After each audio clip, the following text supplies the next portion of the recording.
आज की इस जनसभा में शिरकत की है। मैं आपका शुक्रिया अदा करता हूं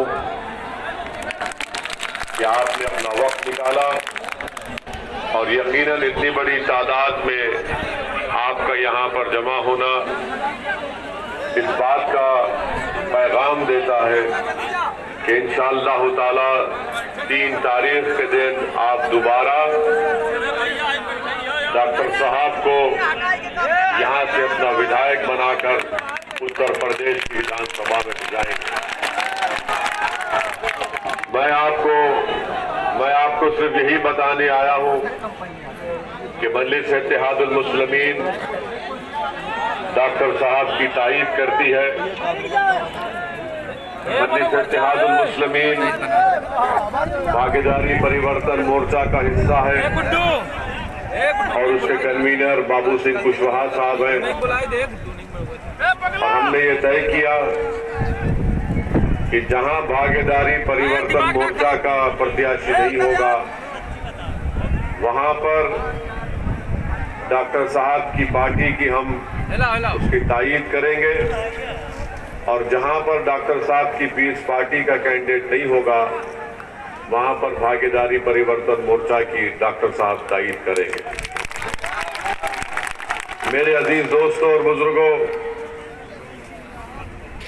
मैं सिर्फ आपको ये पैगाम देने आया हूं कि जब तक आप अपने नेता को नहीं मुंतखब करेंगे, कामयाब नहीं करेंगे, आपकी आवाज भारत की सियासत हो या उत्तर प्रदेश की सियासत हो, कोई आपकी आवाज को सुनने के लिए तैयार नहीं है। मैं आपको ये बताने आया हूँ, इसकी मिसाल दे रहा हूँ आपको। भारत की पार्लियामेंट में 540 की ऐवान है, 540 के करीब सांसद बैठते हैं। आपने देखा कि जब ट्रिपल तलाक का कानून मोदी सरकार बना रही थी, किसने उसके खिलाफ आवाज उठाई? जब ट्रिपल तलाक का कानून 3 मरतबा लोकसभा को लाया गया तो किसने संविधान के दायरे में रहकर दलीलें देकर उस कानून की धज्जियां किसने उड़ाई?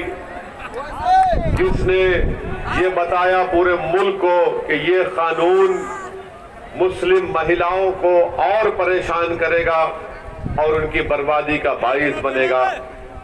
समाजवादी भी थी, बसपा भी थी, कांग्रेस भी थी और जो कुछ मैं कह रहा हूं वो हर चीज रिकॉर्ड में यूट्यूब पर शामिल है, मौजूद है, आप देख ले सकते हैं।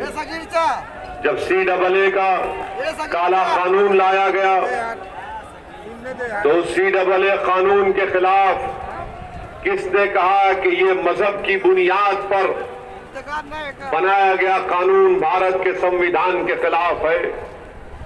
किसने सारी दुनिया को और देश को बताया कि हम इस कानून को नहीं मानेंगे?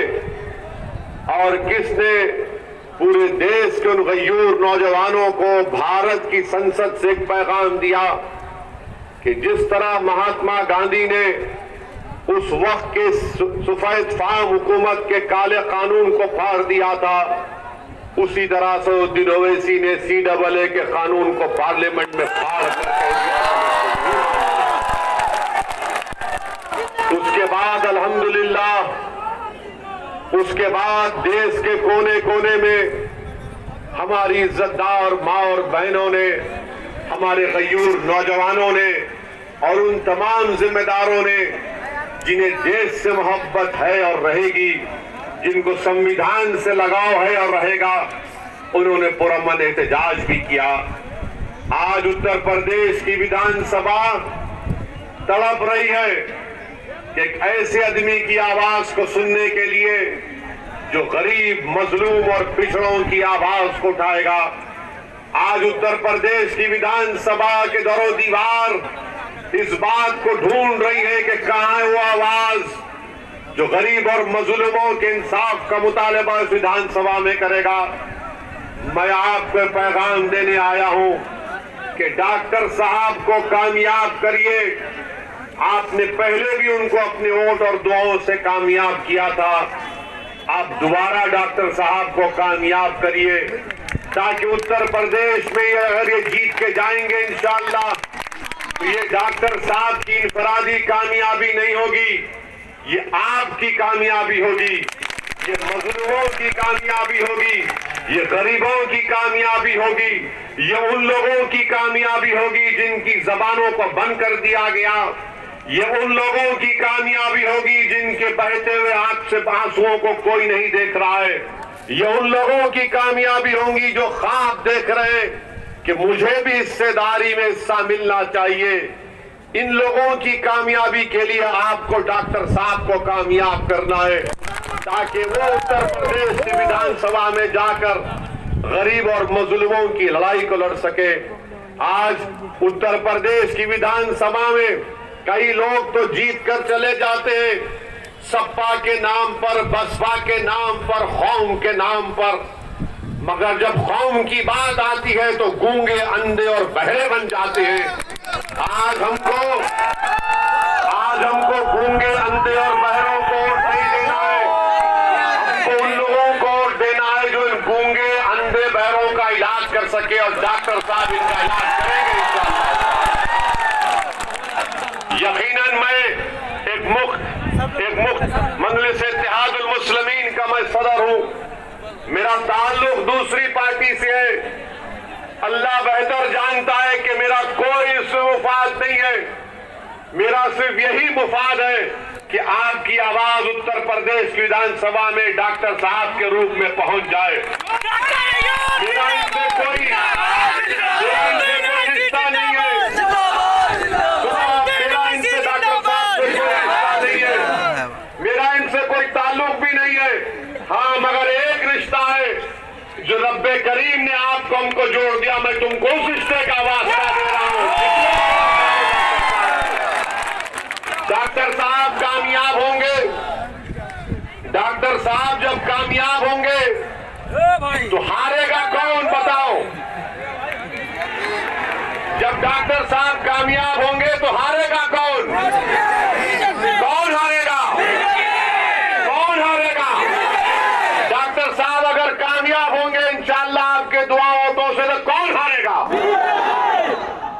ना सिर्फ वो बल्कि दौलत के गुरूर में जो शख्स डूबा हुआ है और ये समझ रहा है कि इन गरीबों के ईमान को, जमीर को दौलत की बुनियाद पर खरीदूंगा, उसकी शिकस्त हो गई, उसकी हार होगी। और याद रखो, अगर कोई दौलत की ताकत पर ये कह रहा है कि मैं किसी का ईमान खरीद लूंगा, मैं किसी का जमीर खरीद लूंगा, अरे तुम हमारी तारीख को नहीं जानते, तुम हमारी तारीख को नहीं जानते। हाँ, जो अबू जहल और अबू लहब और यजीद का साथी होगा वो दौलत पर अपना ईमान और अपना जमीर बेचेगा। जो हुसैनियत का परचम उठाएगा वो दौलत और ताकत के आगे सर नहीं झुकाएगा, दौलत को हराना है और अजमत को जिताना है, दौलत को हराना है और अपनी आवाज को जिताना है। आज लोग दौलत के सहारे चुनाव जीतना चाहते हैं तो मैं उनसे कहना चाह रहा हूं कि तुम हमारी तारीख को भूल गए, तुम ताइफ और मक्का की तारीख को भूल गए। अरे हम उनके नाम लेवा हैं जिन्होंने कहा था कि एक हाथ में चांद और सूरज को भी दे दो तब भी हम राय हक से मुंह मोड़ने वाले नहीं हैं। याद रखो, डॉक्टर अय्यूब की लड़ाई और ओवैसी यहाँ पर आया है तो हक को कामयाब करने के लिए आया है, हक को गालिब करने के लिए आया है और बातिल ताकतों को शिकस्त दिलवाने के लिए आया है। तो आप दौलत को कामयाब करेंगे या अपनी आवाज को कामयाब करेंगे? आप दौलत को कामयाब करेंगे या अपनी इज्जत को कामयाब करेंगे? आप दौलत को कामयाब करेंगे या जमीर की बुनियाद पर डॉक्टर साहब को वोट देंगे? किसकी बुनियाद पर वोट देंगे? ये लोग लोग आज पैसों की थैलियां लेकर आ रहे हैं। बढ़ गया पैसा। 2 साल पहले नजर नहीं आए जब CAA-NPR का एहतजाज चल रहा था। अगर इतनी दौलत तुम्हारे पास है तो कहां की वो दौलत? तुमने कितने स्कूल, अस्पताल, तुमने कितने गांव में बिजली का इंतजाम किया? जो डॉक्टर साहब जब विधायक थे उन्होंने ये काम करवाया था। डॉक्टर साहब 2017 में नहीं जीते मगर वो हमेशा आपके दरमियान में रहे, वो हमेशा आपकी गम में, आपकी खुशी में शामिल रहे। मेरे अजीज दोस्तों और बुजुर्गों, एक पूरी मंसूबाबंद तरीके से साजिश की जा रही है कि जहां कहीं भी आवाज उठेगी सच्चाई की, मजलूमों के इंसाफ की, जालिमों को हराने की, तो तमाम दुश्मन एक होकर ये कोशिश कर रहे हैं कि आपकी आवाज को दबा दो, क्योंकि